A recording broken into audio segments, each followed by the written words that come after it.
Univet kami berharap bahwa tahun ke depan dengan jabat-jabat baru, rektor baru, wakil-wakil rektor baru sudah sepakat membuat kontrak kerja atau yang disebut juga pakai integritas, jadi akan memajukan Univet yang nantinya tahun berapa Univet itu mendapatkan akreditasi A untuk seluruh saat ini lembaga. Dan insya Allah sampai saya purna tugas, saya akan mengabdikan diri saya di Universitas Veteran Bangun Nusantara Sukoharjo yang saya cintai dan saya bangga. Ya bangga, senang, nggak nyangka juga saya selama ini di tengah-tengah berlatih saya bisa menyelesaikan kehidupan.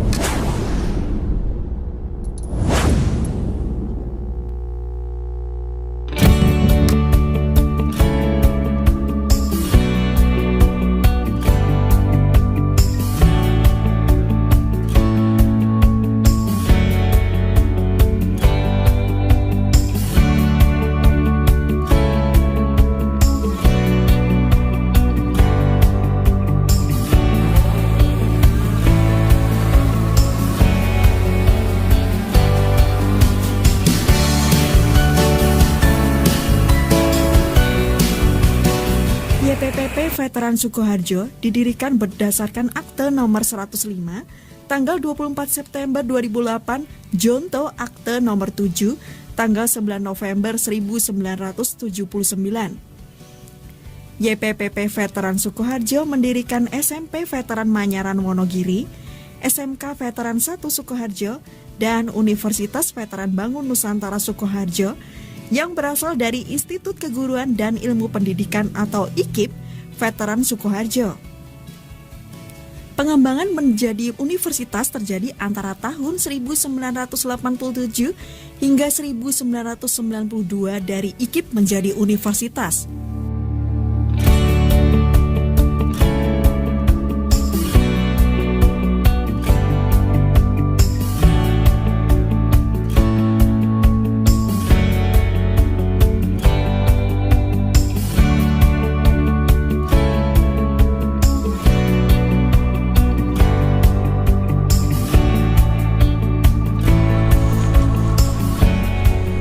Di sini adalah ruang PMB Univet Bantara Sukoharjo.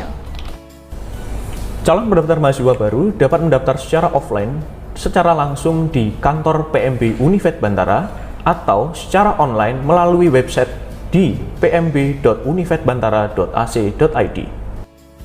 Tujuan yayasan berdasarkan Pancasila dan Undang-Undang Dasar 1945 bertujuan untuk ikut serta aktif membantu pemerintah Republik Indonesia dalam usaha mencerdaskan kehidupan bangsa dan mewujudkan serta membina moral, keterampilan kehidupan setiap warga negara Indonesia.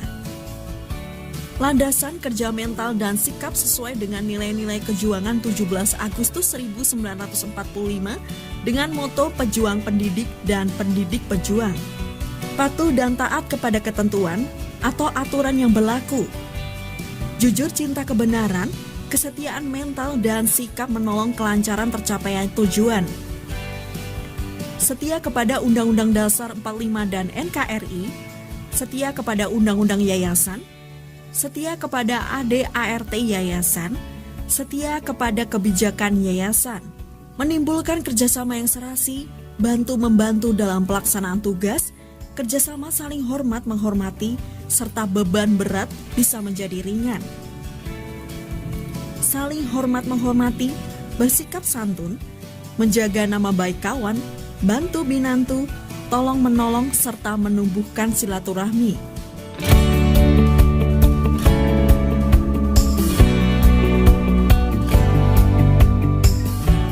Misi Yayasan Pembina Pendidikan dan Perguruan Veteran atau YPPP Veteran Sukoharjo yaitu mencerdaskan kehidupan bangsa, memberantas kebodohan, kemiskinan, dan keterbelakangan. Memberikan pelayanan pendidikan yang bermutu, menghasilkan lulusan yang berakhlak mulia, sehat, berkualitas, mandiri, mempunyai nilai kejuangan dan daya saing tinggi, serta menjadi warga negara yang bertanggung jawab. Meningkatkan pemberdayaan potensi masyarakat yang lebih produktif. Visi Yayasan Pembina Pendidikan dan Perguruan Veteran atau YPPP Veteran Sukoharjo merupakan yayasan penyelenggara pendidikan yang kokoh dan berwibawa, serta mampu memberikan pelayanan pendidikan yang bermutu, menghasilkan lulusan yang berakhlak mulia, sehat, berkualitas, mandiri, serta mempunyai nilai kejuangan dan daya saing tinggi, serta menjadi warga negara yang bertanggung jawab.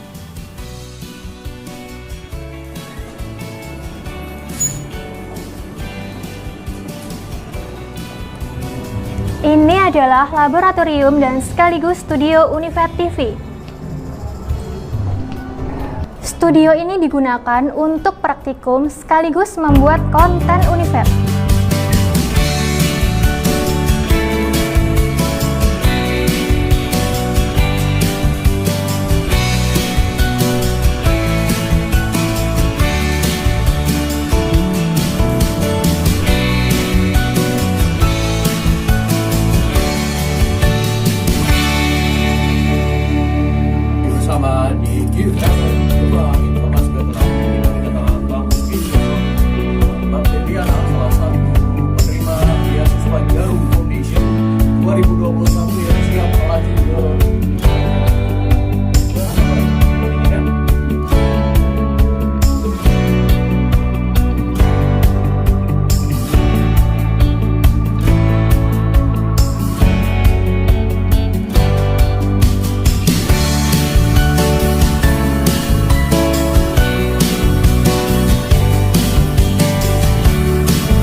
Bangga, seneng, nggak nyangka karena saya selama ini di tengah-tengah berlatih saya bisa menyelesaikan pendidikan juga.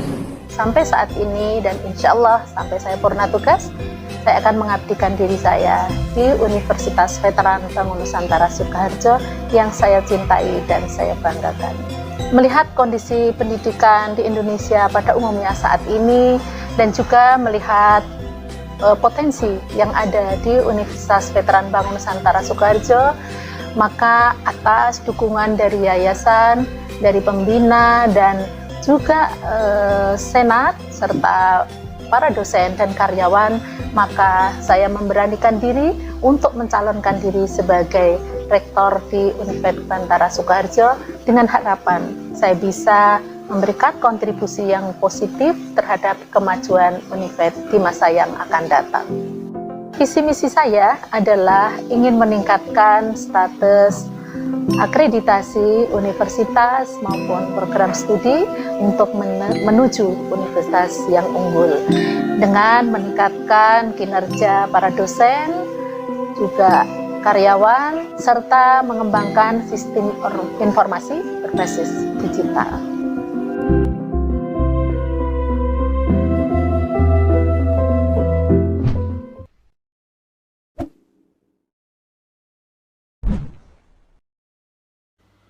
Assalamualaikum warahmatullahi wabarakatuh. Berikut adalah seminar pendidikan profesi guru. Perkenalkan, nama saya Bagas Fatur Rahman, NIM 222514025. Saya dari program studi bimbingan dan konseling dari Universitas Veteran Bangun Nusantara Sukoharjo. Di sini judul saya adalah penerapan permainan Truth and Dare dalam meningkatkan kemampuan empati siswa. Selanjutnya, refleksi yang saya pilih adalah pembelajaran emosional. Mengapa saya memilih pembelajaran itu? Menurut saya pembelajaran emosional berkaitan dengan permainan yang saya inginkan atau yang saya pakai di dalam PPL 2 di SMP 1 Negeri Sukoharjo. Selanjutnya adalah pembelajaran bermakna.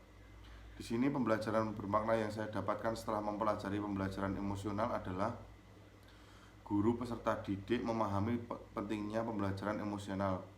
Mereka juga memahami bagaimana pembelajaran sosial emosional dapat membantu mereka mengembangkan empati, hubungan interpersonal yang positif, dan keterampilan mengambil keputusan yang baik. Pembelajaran bermakna lainnya adalah bahwa pembelajaran sosial emosional harus dimulai dari tahap awal pendidikan, yaitu keluarga, dan terus ditingkatkan pada setiap tingkat pendidikan agar peserta didik dapat mengembangkan keterampilan sosial dan emosional yang diperlukan untuk kehidupan pribadi maupun profesional. Dalam pembelajaran sosial emosional ini harus ada dukungan dari semua pihak dan semua elemen, baik dari dalam maupun dari luar. Misalnya orang tua berpartisipasi aktif agar menciptakan lingkungan pembelajaran yang mendukung dan positif bagi semua peserta didik.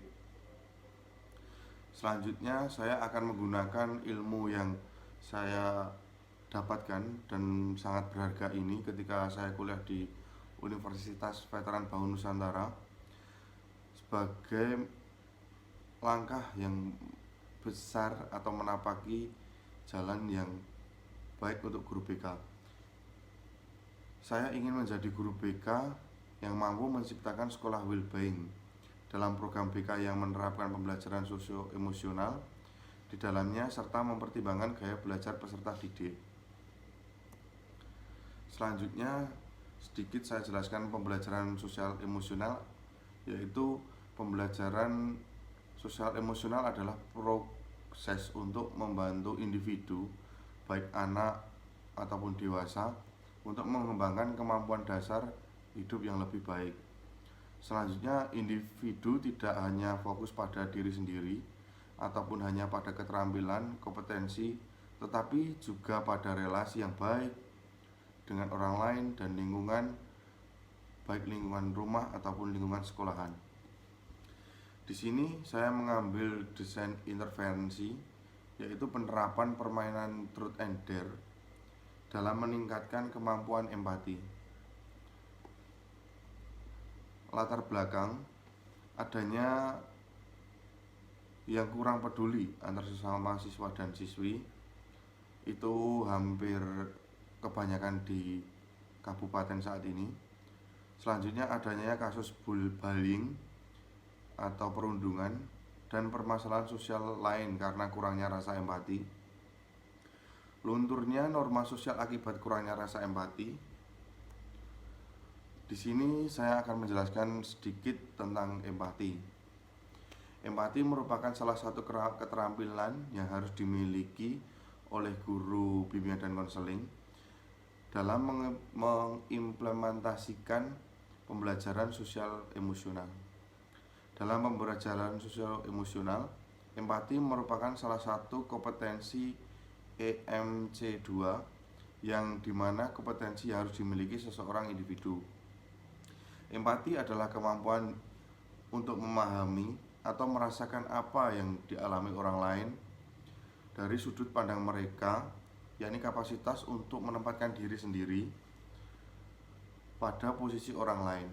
Definisi empati mencakup berbagai proses sosial, kognitif, dan emosional yang terutama berkaitan dengan memahami orang lain. khususnya perasaan orang lain.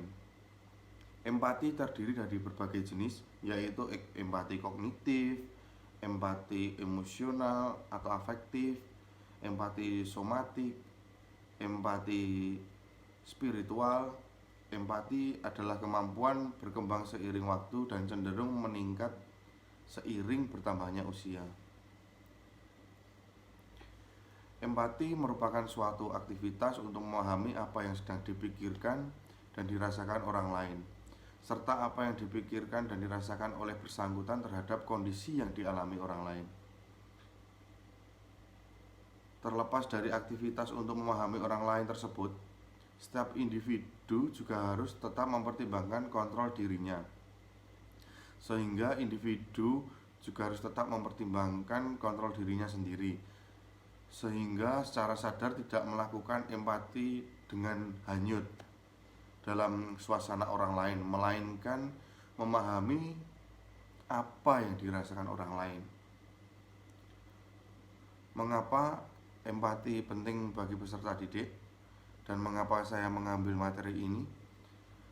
Pentingnya empati bagi peserta didik adalah membangun hubungan sosial yang baik, meningkatkan komunikasi, mendorong perilaku tolong-menolong, mengembangkan moralitas, dan lain sebagainya.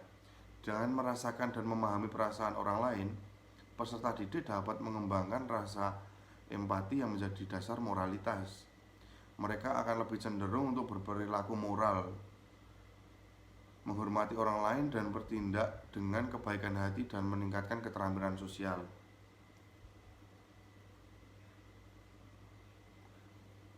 Peningkatan empati merupakan tugas dan tanggung jawab semua guru, terlebih guru BK sebagai fasilitator peserta didik dalam masa perkembangannya.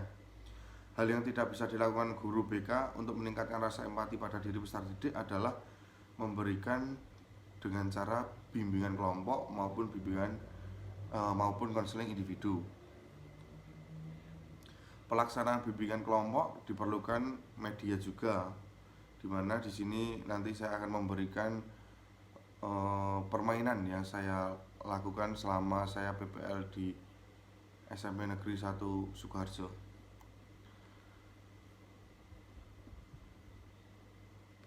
Selanjutnya saya akan memperkenalkan permainan Truth and Dare berdasarkan latar belakang yang sudah saya bicarakan tadi. Desain invensi atau inovasi saya adalah peningkatan empati menggunakan media Truth and Dare. Saya menggunakan desain inovasi media permainan Truth and Dare untuk meningkatkan keterampilan empati peserta didik. Lalu permainan Truth and Dare ini dimodifikasi oleh saya sendiri dengan menambahkan opsi fun fact atau fakta menarik dan motivasi. Di situ nanti permainan Truth and Dare adalah dari awal kata truth yang berarti dalam bahasa Indonesia berarti kebenaran, dan dare yang berarti berani, fun fact yang berarti adalah fakta yang menarik, dan motivation yang berarti motivasi. Permainan Truth and Dare berisi pertanyaan, tantangan, motivasi, dan fakta unik seputar materi pembelajaran, yaitu materi tentang empati. Kartu di sini adalah nanti kita mau bermain tentang spin atau memutar suatu lingkaran. Di situ nanti kita mendapatkan kartu itu berisi apa. Misalkan truth, kita ambil truth, nanti menceritakan tentang pengalaman paling menyenangkan, apa yang pernah dialami, bagaimana perasaan Anda saat itu. Ceritakan tentang pengalaman paling menyedihkan yang pernah Anda alami, bagaimana perasaan Anda saat itu. Ceritakan tentang seseorang yang pernah membantu Anda dalam situasi sulit, bagaimana perasaan Anda saat itu. Dan selanjutnya adalah tentang kartu dare, yaitu berperan sebagai seseorang yang mengalami kesulitan emosional dan tunjukkan bagaimana Anda memberikan dukungan dan empati kepada mereka. Selanjutnya, yang kedua, ambil peran seseorang yang sedang merayakan kebahagiaan besar dan tunjukkan bagaimana Anda akan merayakannya bersama mereka. Yang selanjutnya, ambil peran seseorang yang sedang merasa kesepian dan tunjukkan bagaimana Anda memberikan perhatian dan kehangatan kepada mereka. Kartu selanjutnya adalah fun fact, yaitu fakta menarik. Yang pertama itu ada menguap dapat menunjukkan empati. Ketika seseorang melihat orang lain menguap, mereka cenderung ikut menguap juga. Itu disebut efek menguap sosial dan menunjukkan bahwa orang tersebut merasa empati terhadap orang lain yang menguap. Empati selanjutnya, kartu selanjutnya adalah empati dapat mempengaruhi keputusan finansial. Penelitian menunjukkan bahwa orang yang lebih empati cenderung lebih berhati-hati dalam mengambil resiko finansial dan lebih memilih untuk berinvestasi dalam proyek yang lebih stabil dan aman. Kartu selanjutnya adalah motivasi. Di sini ada 3 kartu motivasi. Yang pertama, dengan memahami dan merasakan perasaan orang lain, kita dapat membawa atau memotivasi orang berada dalam kelompok untuk mencapai tujuan bersama.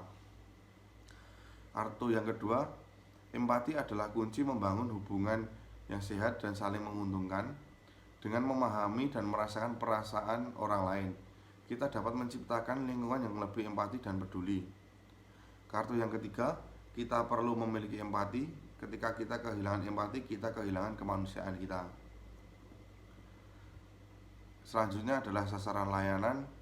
Sasaran dari pemberian layanan ini adalah siswa-siswi di sekolah manapun, dan untuk memberikan layanan peningkatan empati yang menggunakan permainan ini adalah peserta didik yang menunjukkan gejala kurangnya rasa empati melalui hasil observasi maupun pengamatan. Melalui layanan ini, yang saya harapkan adalah mendorong perilaku positif seperti membantu dan peduli terhadap orang lain.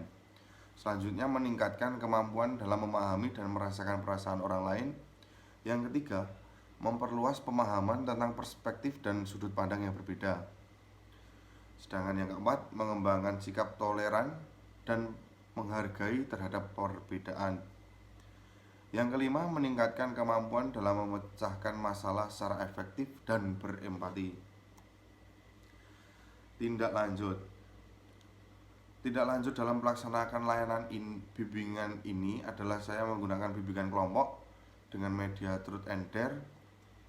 Jikalau nanti siswa belum mampu mengentaskan masalah empatinya, nanti saya bawa ke konseling individu dengan mencoba mengembangkan media Truth agar lebih baik dan maksimal. Selanjutnya adalah perubahan makna guru. Di kurikulum Merdeka, penyesuaian terhadap kurikulum yang berpihak pada peserta didik. Di sini mengapa saya berpihak kepada peserta didik, karena di sini adalah permainan dan tidak terfokus kepada saya sendiri.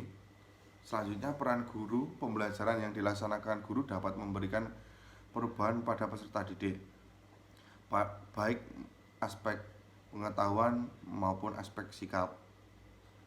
Perkembangan sosio-emosional seorang pendidik atau guru yang profesional dan bertanggung jawab tentu harus memperhatikan perkembangan peserta didiknya. Rencana tidak lanjut saya yang terakhir adalah mencoba untuk mengembangkan media Truth and Dare agar lebih baik dan maksimal. Media Truth and Dare dapat didesain untuk beragam topik sesuai dengan kebutuhan peserta didik, sehingga kita bisa lebih luas atau bisa kemana saja materinya, tidak hanya tentang empati. Nanti kita sesuaikan masing-masing kartunya yang dipilih. Selanjutnya, jika ada rekan sesama guru yang berminat menggunakan media ini, maka saya akan mensosialisasikan adanya media Truth and Dare agar dapat dimanfaatkan dalam proses pembelajaran yang positif. Sekian presentasi dari saya dengan menggunakan media Truth and Dare, dan terima kasih untuk semuanya yang telah menyaksikan presentasi dari saya ini. Sekian dari saya, billahi taufiq wal hidayah. Wassalamualaikum warahmatullahi wabarakatuh.